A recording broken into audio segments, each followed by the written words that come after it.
Station खदान अकोला हद्दीतील खडकी भागातील एका आरोपीकडून एक गावठी पिस्टल व 2 जिवंत कारतूस, एक खाली केस जप्त करून कारवाई केली.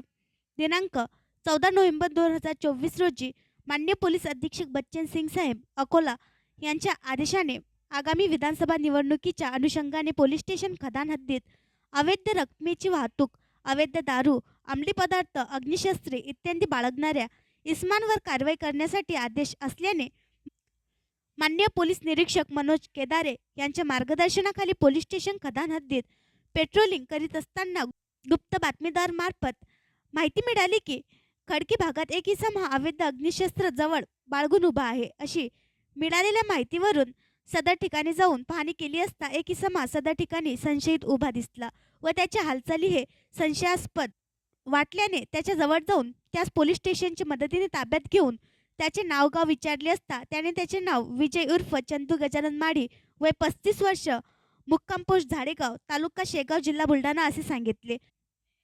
नमूद इसमाची पंचासक्षम अंगझडती घेतली असता त्यांच्या अंगझडतीमध्ये देशी बनावटी पिस्टल, 2 जिवंत कारतूस, एक अर्धवट खाली केस, किंमत अंदाजे 32,500 रुपयाची अवैधरित्या जवळ बाळगून मिळून आल्याने त्याच्या विरुद्ध पोलीस स्टेशन खदान अकोला येथे अपराध क्रमांक 888/2024 कलम 3, 25 आर्म ॲक्ट प्रमाणे गुन्हा दाखल करण्यात आला आहे. महाराष्ट्र विधानसभा निवडणूक 2024चे आचारसंहिता कालावधीमध्ये पोलीस स्टेशन खदान अकोला हद्दीत अनेक कारवाई करण्यात आल्या.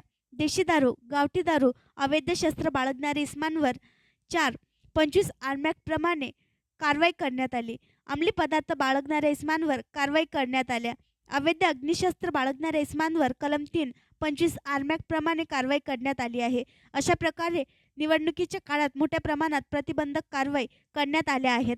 सदरची कारवाई माननीय पोलीस अधीक्षक श्री बच्चन सिंग साहेब, जिल्हा अकोला, माननीय अप्पर पोलीस अधीक्षक श्री अभय डोंगरे, मान्य उपविभागीय पोलीस अधिकारी श्री सतीश कुलकर्णी साहेब यांच्या मार्गदर्शनाखाली पोलीस स्टेशन खदानचे माननीय पोलीस निरीक्षक मनोज केदारे, पोलीस उपनिरीक्षक दीपक पवित्रकार, पोलीस उपनिरीक्षक नरेंद्र पद्मणे, पोलीस अंमलदार पोलीस हवालदार विजय चव्हाण, पोलीस हवालदार नितीन मगर, पोलीस हवालदार Vijay Mulankar, police constable Rohit Pawar, police constable Vikrant Ambhore यांनी सदरची कारवाई केली.